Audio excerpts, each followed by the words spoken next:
What's up, everybody? Big Herc, Prison Talk Live, number 17. Hope everybody had a good weekend.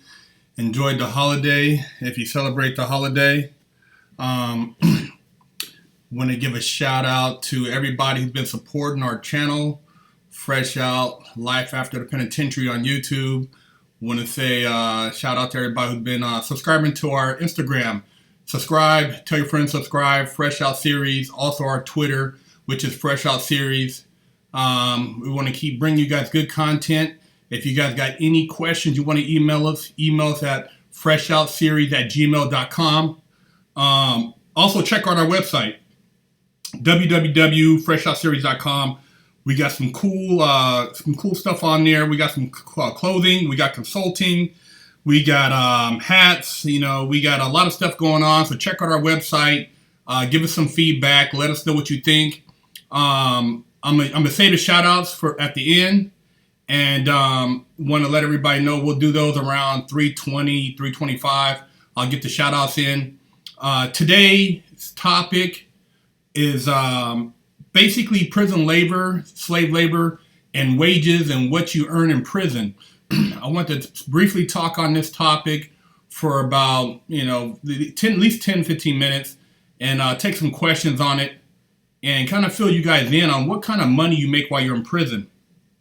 Now, if you're lucky enough to get into a factory job in the prisons, there's usually a waiting list in the feds. I don't know how it works in the state, but you can earn, up to $2 an hour at some places, maybe a little bit more if you're lucky. Alaska, the high is $4.90 an hour. But those jobs are basically limited to a handful of people. Kind of a kiss-ass type of job. You can't have no write-ups. You can't have any trouble, trouble on your background. Those jobs are kind of like privileged jobs for individuals who are programming. And then they have what you call pay you no mind jobs. Those are jobs where you don't really give a fuck about working. You're pretty much just, working just because you have to have a job. They make everybody in prison do something. You might sweep the compound for an hour. You might go up and pick up trash on the yard for an hour. You might clean the unit for an hour. Those jobs pay maybe, 5 cents an hour, 10 cents an hour. They don't pay a whole lot. So those are considered pay you no mind jobs. And, on an average, man, the person working in prison, doing time in prison doesn't really have a lot of outside support. Some people are lucky enough to have family and friends who help out, who maybe send them money on their books so they make phone calls. Because if you didn't have that support, based on the average wage, it would take you roughly 2 weeks to save up enough to make one phone call. So, a month, if you have a factory job, you'd make enough to make maybe, 4 or 5 phone calls. If you have a pay you no mind job, you might be lucky to make one phone call. You have in some of the women's prisons, it takes them 2 weeks to make enough money to buy tampons. So it's a lot of politics and exploitation going down. I mean, the jobs that you're doing in prison for the factories, you can't use that on your resume when you get out. They don't really, you don't really benefit from that, even though they're benefiting off of you. It's not like they send you a letter of recommendation. I mean, a lot of times when you get out, you're competing against people with college degrees. So, the competition's stiff. And if you're not, if you don't have a job hookup when you get out, or if you haven't saved enough money for when you get out, the likeliness of you, committing more crimes is probably 80%, for a lot of people, because, they'll end up homeless. They don't have anywhere to go. They don't have enough money. They haven't, saved up enough money while they were in, because they have to, buy certain things to survive. So they don't have any savings when they get out, and they're just left, to depend on the state, man, trying to get some type of state aid or, find a way to transition. And somebody said, why are most prison stocks private? Well, a lot of I think I touched on it before, but you have a lot of privately owned prisons because they have contracts with the state or the federal government, and they make a lot of money off of housing prisoners. These jobs that they have, they put in these obscure. Most prisons are probably a minimum of an hour to 2 hours away from any civilization. They're in these obscure areas where, if a person was to try to escape, it'd take them, it's probably 4 or 5 hours on foot, 6 hours on foot to even get to a decent road. The communities that they're being built in are communities that have no economy, and so prison is their economy. They provide the jobs for all the local people in the area, people who contracted to basically work there, to provide certain dairy products, commercial goods, food. It's all local, so it basically brings economics to that particular community. So the whole prison industrial system and its employment is basically, these private companies are capitalizing on it. And, the people working in there, the people, the inmates, the convicts, they're not really making anything, outside of just surviving. And like I said, part of rehabilitation is being able to be financially secure so that you can get out and actually support yourself. And if you can't do that, like I said, it's a high likeliness you're going to violate or try to do something to make some quick money because, you can't afford. I mean, once you get out of the halfway house, you can't really afford to, rent an apartment unless you have, a significant amount of savings. So hopefully you got somebody who will put you up for a little while till you can save up some money. And while you're in the halfway house, you got to pay rent. So once you get a job in the halfway house, you got to pay 25% of your income to the BOP. And that's, I imagine it's the same for the state. So it's a big racket, man. The employment situation, the whole rehabilitation situation, the prison slave labor, and the thing is, the goods that you're buying in prison, the commissary, aren't really prison prices. You're paying the same for a cup of noodle in prison that you pay for on the street. A bag of chips is the same price you pay for it on the street. So based on your wages, you're not getting a discount. You're paying real life prices. So you put that into perspective, and man, it's a hard sale. And I'm not trying to have any make it seem like sympathetic for the people doing time, but it is what it is. And like I said, these people eventually have to come back into society. So I'm just trying to educate you guys, make you more familiar that if you do know anybody in prison and you communicate with anybody in prison, you should, take note that, the prison wages, what they're going through in there, people are, they're trying to hustle to survive while they're in there. Somebody said, I read that there were telemarketing call centers in prison. You know what? I've heard that too. I've heard that in certain areas, they actually have prison call centers and guys are answering calls for various corporations or companies while in prison making money. So yeah, it's crazy, man. The jobs that are being sourced, they're there, jeans, Hummer parts, military parts, tape, furniture, all kind of stuff, all kind of things are being housed in there as far as employed. But like I said, on the high scale, you're looking at maybe, $4.90, and on a low, nothing. Some jobs in some prisons, like Arkansas, for instance, or some of these other institutions, you don't make shit. You know what I mean? You're just in there working. So you're lucky. Georgia, same thing. They still have people out there on the chain gang. It's horrible. So, it's a lot of slave shit going on in there, man. And like I said, stay the fuck out of prison and, work your ass hard on the street, get your entrepreneurial job if you have to, or trade, and fuck that. Somebody said, is fire camp hard labor? I was at fire camp in California Youth Authority, and fire camp is actually considered a privileged program for those who aren't really getting in trouble, and you have a little bit more freedom because you get to go out on these, with these fire crews, and the labor there, you're busting ass when you're on the fire line. And I worked in the kitchen, and we were doing like 12, 14-hour shifts sometimes. But it's not, you're not incarcerated in the cell, and you do have a lot more freedom, even though you're working hard. I'm going to open it up for regular questions now. I just wanted to touch on that. Hope everybody enjoyed the conversation. If you have any other questions about prison labor, slave labor, wages, feel free to, chat it up or shoot us an email at FreshOutSeries@gmail.com. Somebody said, did I have a girlfriend during my 10 years in prison? No girlfriend. Did my time by myself. Didn't have any family members come visit. I basically just had friends that looked out for me, and I had to get my mind right, man. Had to, really focus on not being bitter or having resentment so that I could still be a positive person and get out to be successful. Somebody said, how are rappers treated in jail?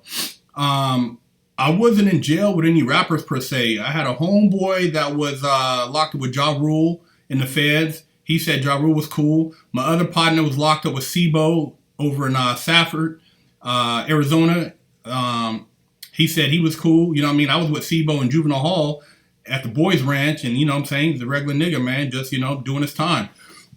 But I haven't really been locked up with any other rappers. I was locked up with a couple guys who rapped, but they didn't have albums out at Sheridan, and they used to throw concerts, and they were cool. We used to chop it up, dudes from Oregon. So, yeah, man, rappers like anybody else. You ever stomp a dude out? Not in, I stomped a dude out on the street, but I didn't have to stomp anybody out in prison. Slapped the shit out of somebody and almost choked the dude out, but didn't have to really stomp nobody out while I was in there. Somebody said, has the guard ever got their cheeks busted? Female guard, yeah. I know some female guards that were fucking around with inmates on the sly, you know what I'm saying? And you want to know how they do that. Well, a lot of times it's such on the down low, and there's only a window, and these dudes got, they got certain, they basically, it's a whole planned out thing, and you got maybe 8-10 minutes to try to bang something out before you get caught up with guards, doing their walkthroughs or something like that. But yeah, it was there was some female guards that I know of that were fucking around with inmates, But somebody said, what are your thoughts on people volunteering to go to jail? If you want to volunteer to go to jail, you're a dumbass. You know what I'm saying? People think it's a joke, and those who go in there and I'm gonna, do this little program and pay. I've seen when people paid to go spend a night in Sacramento County Jail for some fundraiser. Them some sick motherfuckers, man. Them the same people who were basically hanging out to watch slaves get whipped. You know what I mean? That's the mentality. You think it's cute. Ain't nothing cute about prison. The motherfuckers who, like I said, who are pieces of shit, yeah, man, they're pieces of shit up in there. And I think, they should get their fucking wig split, but ain't nothing cute about volunteering to go to prison to see what it's like. Motherfucker, get your life together. You know what I'm saying? Are there TV shows in prison that can get you beat up if you're caught watching them in prison? Well, the thing about TV in prison, you're not running the TV per se by yourself. TVs are regulated by races or by cliques. So you're not watching something unless a bunch of other people are watching the same show. So don't think that you can get in there and watch a program and think that you're going to, time it to where this is your show, because if whoever the shot caller is and that's their TV, they're going to turn that shit to what they want to watch. And that's what's cracking. So you're not going to be watching anything that's going to get your wig split per se, unless you go and turn that TV and then somebody's going to bust you upside the head. Somebody said, do they have computers in prison for educational purpose like desktops? Yes, they do have. They do have computers in the law library. You can research cases. You can shepherdize cases. They update them every now and then. Some of the cases are old on there, but they do have some new cases in there. As far as now, I know they have texting and email. So the feds, I know they stepped their game up because guys can email in there, and I know they got a program where they can text. So that's as far as the extent, but you don't have open access to, the web, and you can't really search the internet or anything like that. How corrupt are the guards? The guards are corrupt, man. How do you think all the cell phones are getting in there? How's the tobacco getting in there? It's all guards. Guards are hustling. I had a partner that was worked at the Department of Corrections for California, and he was telling me there was a guard in there that made over $250,000 hustling cell phones and tobacco. And when they found out, because it was so, it's such an embarrassment, they just basically gave him early retirement. But he was making money. Guards are in there balling, man. I mean, like I said, $80 cell phone, $60, $70 cell phone, $100 cell phone, going minimum. He's selling that thing for two bills, $200. Somebody else is turning around selling that thing for $300. Then it goes to $400. It just depends. So, yeah, man, I think that the guards, yeah, by all means, they're hustling. They're trying to get paper up in there. That little guard pay. Some of them aren't. Some of them are just doing their jobs. But a lot of them, if they get cool with somebody and they can make some extra dollars, man, it's tempting. Somebody said, Big Herc, no offense, I got to ask you, do you think going to the law library truly helped you? Yes, it did. Going to the law library kept me out of the mix of a lot of bullshit, and it educated myself on the law and made me more conscious and aware of my actions. The more educated you are, the more educated choice you can make when you do something. And going to the law library, I met a lot of good dudes, educated myself on a lot of the legal procedures, so I didn't just get bamboozled by an attorney again. You go and these attorneys, you pay them all this money, then you go sit around and play dominoes, you play cards, you're hanging out, and then you go back and you call them and hope they did something for you. Man, everybody I know that's got their pretty much case overturned was because they did their own research and then they told the attorney what to file. So don't depend on an attorney to do the work for you. Go and double check that shit. If you're doing a fucking 20-year bid, a 10-year bid, a 5-year bid, hey man, and you got money, don't just say, hey, I'm gonna give you a bunch of money, because these attorneys, they get your money and then they go take their wives on vacation. They go buy cars and shit. I know, I'm going to Hawaii. I bought my wife a BMW. They're not going there and, they got so many people they're basically representing their case. They're not going to take the time just to go sit and fight your case. Fight that shit yourself, man. You got to do your own research. But yeah, the law library is had a very big influence on my life, and I learned a lot going there, man. And I really stepped my game up for even when I got out, as far as dealing with contracts and employment and a lot of other things. Are there any martial artists in prison? There's some guys in there who know that shit, man. There's a couple dudes. I knew a brother in there. He was like a third-degree black belt. You know what I'm saying? Dude was kind of a little chunky dude, but he could do backflips, jump kicks, all kind of shit. He was a badass. So, you know what I'm saying? He had hands like a motherfucker. And there were some other dudes who, boxed up in there, dudes who knew some MMA. So you got guys in there who ain't no punk. And, they know how to get down with it. So that's what's up on that. Somebody said, did you run with the Mexicans or blacks? It seems like a lot of your stories you roll with Mexicans. Being that I'm from Northern California, Sacramento, North Highlands to be exact, that's my hood that I was, pretty much, that I grew up in. I ended up linking up with a cat that was from West Sacramento, and we was cool, Mexican cat. And that was my celly for a lot of my years up in there. And if somebody ran up in there on him, they would get the motherfucking beat down, because that's my partner.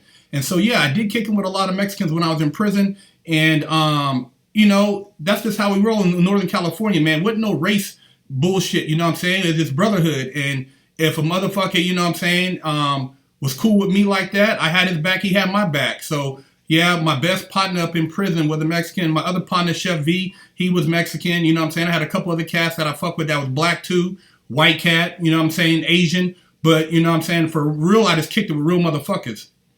Which drugs hit around prison, and was it a big impact? In Rampart, heroin, man. Motherfuckers, once again, they're guards. They were sneaking in heroin through, different electronic devices and shit, man. And motherfuckers in there were balling. And you had dope fiends up in there just on one, Dudes, dudes overdosing, motherfuckers, taking that hop and sleeping for 2 or 3 days. But heroin was real big in prison, man. And then in another spot I was at, meth was a big thing, you know. Cats up in there on that fucking, on that Creedy. They love that meth. So, you know, it's drugs are big in prison, man. Whoever runs the drugs makes a lot of money, and they control the prison politics to a degree because the money, just like on the street, runs shit. So, you know, yeah, for sure, drugs were big in prison. And like I said, at Lompoc USP, heroin was big. And at the other spot I was at, I want to say it was probably meth at Sheridan. Somebody said, how long was I in? I did 8 years, 8 months in the feds. And it wasn't cool. You know what I'm saying? That's off a 10-year sentence. So I had 126 months, and I did 3 months in the halfway house, and then I did 8 years, 8 months in the actual lockdown. Somebody said, are you allowed to have musical instruments such as guitars in prison? They actually have a music room. When I was at Sheridan, they had a music room and they had a band, and they would get down. They would have on holidays, the band would come out. They had a piano. A dude got down on a piano like R. Kelly. This nigga was the shit.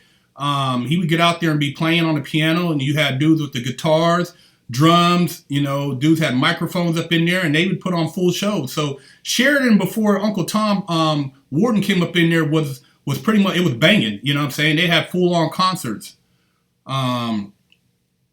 Somebody said, what is it, my friend, is at California State Prison and have been sentenced to 18 years when the felony under code penal was worth to serve only 6.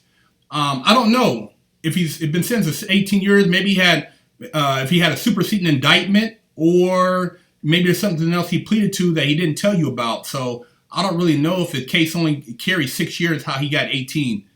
Have I ever had a guard bring me in contraband? You know what? I wasn't really trying to slang drugs or do anything like that in prison. I was cool with a guard, though. He used to sneak me in protein bars and shit because he knew I liked to work out. And he would hook a motherfucker up with, you know, little protein bars on the side or some street food and shit, you know what I'm saying, sandwiches and shit. But that's about the extent of it. I wasn't trying to really fuck with, you know, drugs or start slanging up in there. I don't want to get caught up in that shit. Has a shot caller ever got their wig split by another gang member while you were in? You know what? Most of the dudes who are shot callers are such on the DL. I remember at Sheridan, there was one of the shot callers for the North Daniels. I think I talked about him before. Short dude, wore glasses, maybe about 5'5", real quiet, tatted the fuck up. You know, he wasn't, and he actually had somebody else acting like they were a shot caller. But when they found out that he was a shot caller, the Serranos tried to tell them to roll him up, and that ain't going down. And they kicked the fuck off. You know what I'm saying? They did an old military move and basically jammed plastic stuff inside the locks, and the guards couldn't open up the fucking doors. And when the movement came, it was on and cracking on the yard. But they didn't split his wig. He was busting motherfuckers' wigs. You know, he was splitting wigs, him and his crew. So I seen that go down, and I seen some shit go down at Lompoc USP between the DC and the Serranos. And DC dudes was no joke, man. They was handling their business, man. They was probably maybe 30 or 40 on 200. And these dudes, DC motherfuckers, was putting in work. You know what I'm saying? And basically because, you know, Lompoc USP was predominantly a Serrano yard, they actually had guards who were looking out for them, who allowed them to have knives on the yard. So there was knives all over the yard and shit. But yeah, that's the 2 incidents I've seen that was, you know, that kicked off. Herc, will you get into bodybuilding like Cali Muscle? Nah, I'm not really into body. You know, I like to work out to stay in shape. You know, I've been doing this shit for, you know, over 20 years. My thing is making money. You know, I'm an entrepreneur.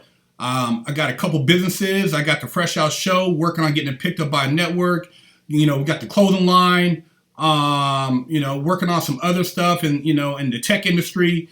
And, you know, I buy and sell cars, do nutritional consulting, but I'm about bread. I'm not really, the bodybuilding industry per se is not my niche, but I do stay in shape and I like to share workouts with you guys just in general. Somebody said, what is my biggest regret?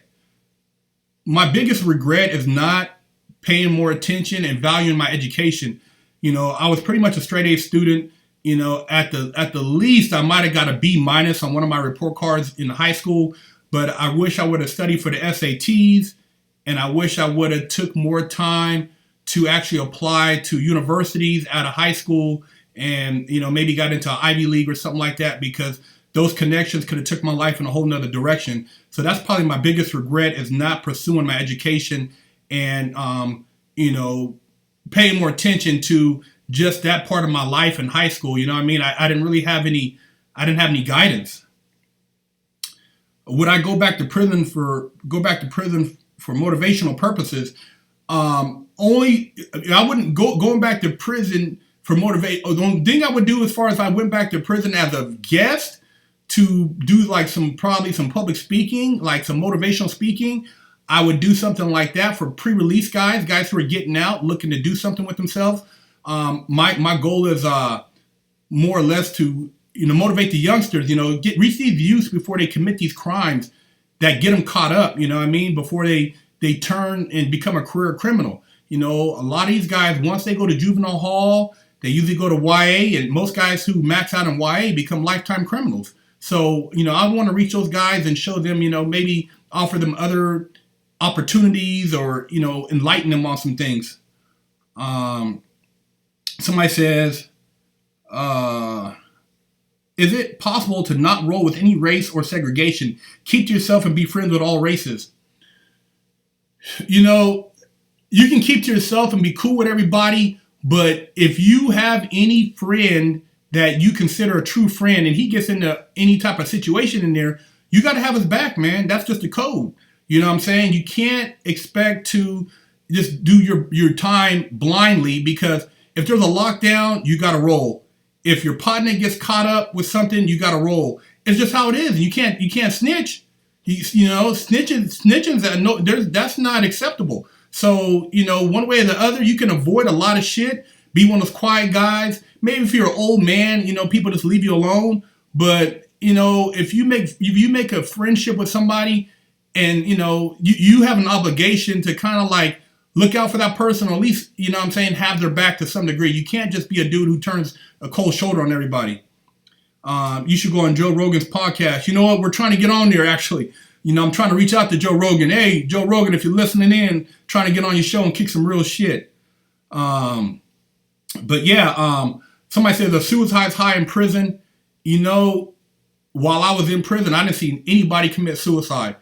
Dudes, actually, no, dude tried to hang himself, I think, at Rampart. Yep, a dude did. They said he hung himself. But the crazy thing about this situation, the dude that hung himself, I knew him. And they said that, and he was actually doing some commercial law stuff.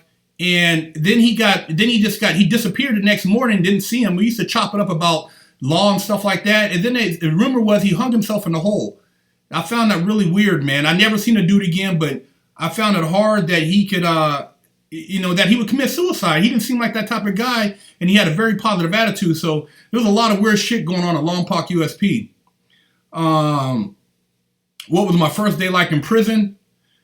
The first day I arrived at Rampart USP, we drove by the medium, and they let people out. First they let people out to camp, and then they drove past the medium, and then they said, oh yeah, all you guys left on the bus are going to the big boy show. And they drove us up to the castle, they called it. And when we got there, it was on lockdown. Somebody had just got stabbed, killed. And so, they were on lockdown had been on lockdown for like a week. And we walked in there, and I'm thinking, damn, this is how they get down. And, we got escorted to our units. And when you open went inside the unit, they ask you your blood, your crip, you GD, your vice, who do you roll with? And, at that point, they determine who they're going to put you in a cell with. And, whenever a new booty rolls into prison, everybody's at the cell doors. They're hollering, hooting, hollering. Nigga, where you from? What's up, cuz? What's up, blood? Hey, man, who came in with you? Blah, blah, blah, blah, blah. It's a lot of shit going on. Hey, nigga, where you from? Hey, homie, you need anything? And, it's a motherfucking madhouse, man. But, you got to handle your business and roll up in there, and you get up in the cell. And the cell is only big enough for one person to stand up at a time. And, you got to learn how to get in there and program and, and to function and not, not be an asshole. But, yeah, man, the first day of prison, man, it's in Rampart, it was crazy, man, because, the prison was locked down. And, they didn't open it up for another 2 weeks. And then that's when I seen a couple dudes. I I had been locked down with at the county, and we chopped it up and shit from there. Want to give us, you ever put some? Somebody said, "Is it true that there are sex slaves in prison?" I never seen a sex slave. The motherfuckers, I know at Sheridan there's a couple punks. You know what I'm saying? But, and then there's a motherfucker that was claiming the punk. You know what I'm saying? A couple dudes on the D that were claiming the punks. Let them wear the gold chain, and that's, basically holding, wearing the chain to symbolize that that's my bitch. And, they ran their program. But I didn't conversate with the dude that fuck with punks. I didn't, really have conversation for the punks. I didn't really knock them. That's their business if they like to, get their booty hole, blow it out. But it is what it is. But I didn't see anybody as actually a sex slave up in there. You know what I'm saying? I know my homeboy was at Terminal Island, and they got a medical ward, and they have motherfuckers in there that had partial sex changes and shit. These dudes who were supposed to be straight were trying to send bags of motherfucking groceries up there, and they're doing everything they can to try to get up there to, get at these punks and shit. So it's crazy, man. What some men would do when they're caged up as far as when it comes to trying to get their little Peter jerked off. But yeah, man. Start doing the shout outs now, man. Shout out to DC, baby. Shout out to the Philippines. Somebody said, what's the gayest shit I ever seen in prison? I seen a motherfucking man, t-shirt tied up, looking like they try to have some titties and shit. And motherfucker, one cat had this little bitch dancing on this table and shit, like motherfucker, before there was twerking, they were up in there twerking and shit. Dude told me he walked by the cell and seen the motherfucker up in there doing a dance, and other dudes had a little music going and shit like they were at a strip club. You know what I'm saying? Some weirdo shit, man. But yeah, you got some shit like that goes down up in there, man. Some really funny style shit. But yeah, man. Who else? Somebody said, how do you introduce yourself to inmates? You don't go around and introduce yourself, man. You keep to yourself. The less you talk, the better you off. You know what I'm saying? You later on, motherfucker might approach you or be like, hey, man, where you from? Oh, so-and-so, so-and-so, so-and-so, so-and-so. And what they're doing is they're going to do a background check on you. So like I said, if you were a buster on the street or you did some dirty shit, it will get back in prison. And, it's such a small circle that it only takes like maybe 2 or 3 phone calls to find out what the fuck you're really about or what you're in there for. So if you lie, you're going to get your wig split. But, yeah, man, let's get some shout outs up in here. And, our email, for those who don't know, is, FreshOutSeries@gmail.com. But, yeah, man, what else do we want to talk about? Somebody says,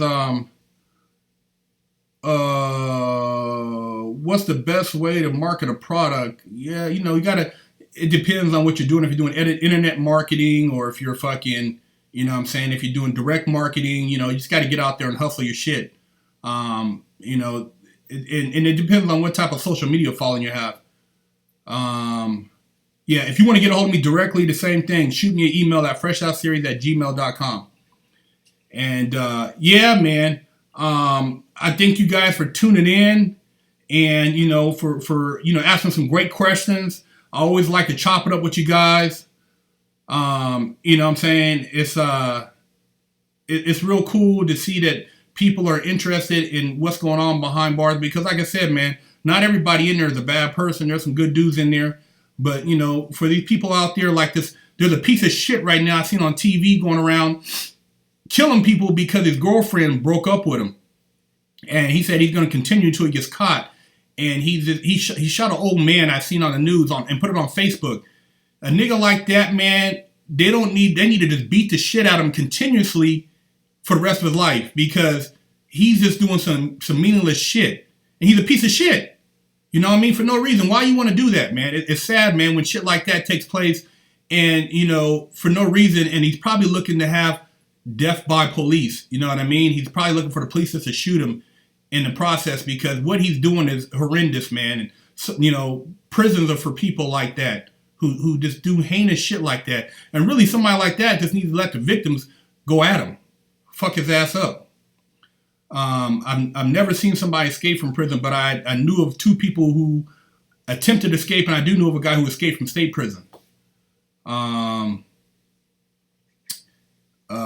Somebody said, you said your old cellie was a 60 Crip. Did you identify with the Crip card or just black card? I was cool with a lot of Crip cats because I knew a lot of Crips. You know, in Sacramento, I knew a lot of niggas from 29th Street. You know, North Highlands was a lot of Crips. But so I chopped it up with a few dudes here and there. And because my cellie was a 60s, some of his partners was cool with me and shit. So he hooked me up with a job in the kitchen and shit like that.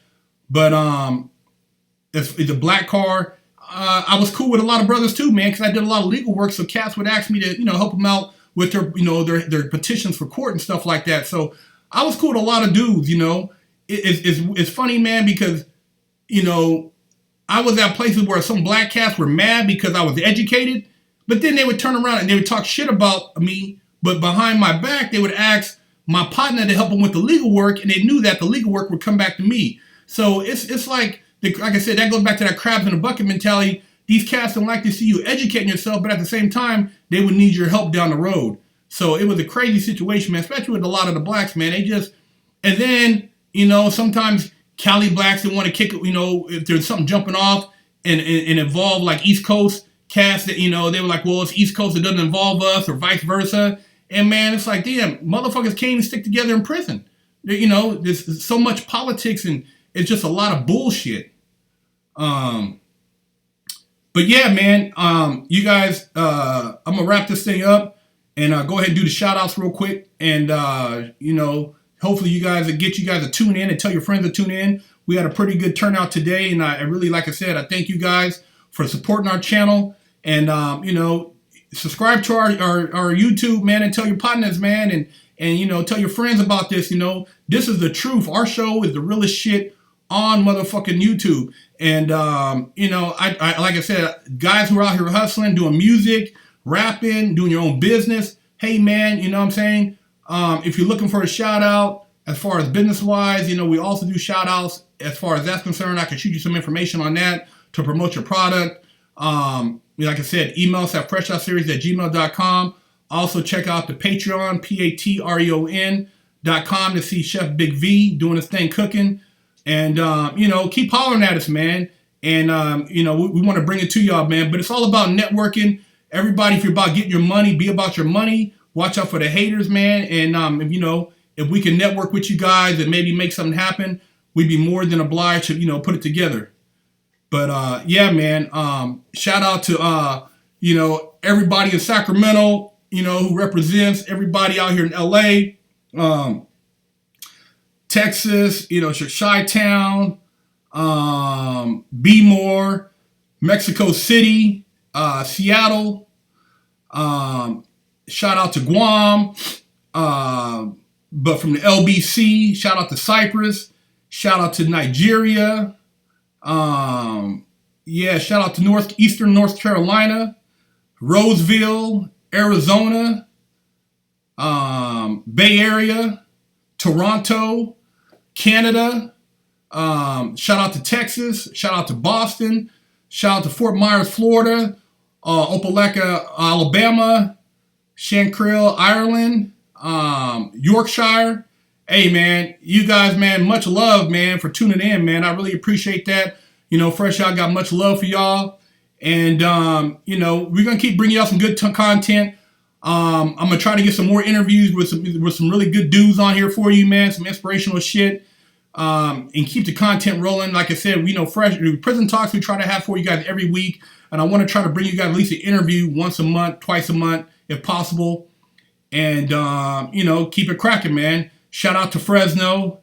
And, much love to everybody who always tunes in and supports our channel. Shout out to Nambia. And, man, y'all keep it pushing. Be about your hustle. Avoid these motherfucking haters out there.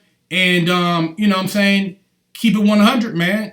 Keep your circle tight and watch out for suckers and player haters, man. Don't let motherfuckers poison your dreams. Live your life, man. Be positive and keep elevating yourself. And somebody keeps asking about my car. I'm gonna do something with the Chevelle. I should be picking that bitch up here in the next week, and I'm gonna pop something about that, and maybe pop something else about the Cougar. But yeah, man, thank you guys for tuning in. See you guys again next week. Shoot us some topics, like I said, at FreshOutSeries@gmail.com. Check out the website at www.FreshOutSeries.com. And, like I said, we got one-on-one consulting if you need help as far as just support for, if you're going through something. And, we could be there for y'all, man. We can, maybe we can get something going. But shout out to Mexico City. And like I said, I'm going to wrap this thing up, man. And thanks for tuning in. Love y'all. And, here, we'll be back next week, you guys. So be ready. Next Monday is going down 3 p.m.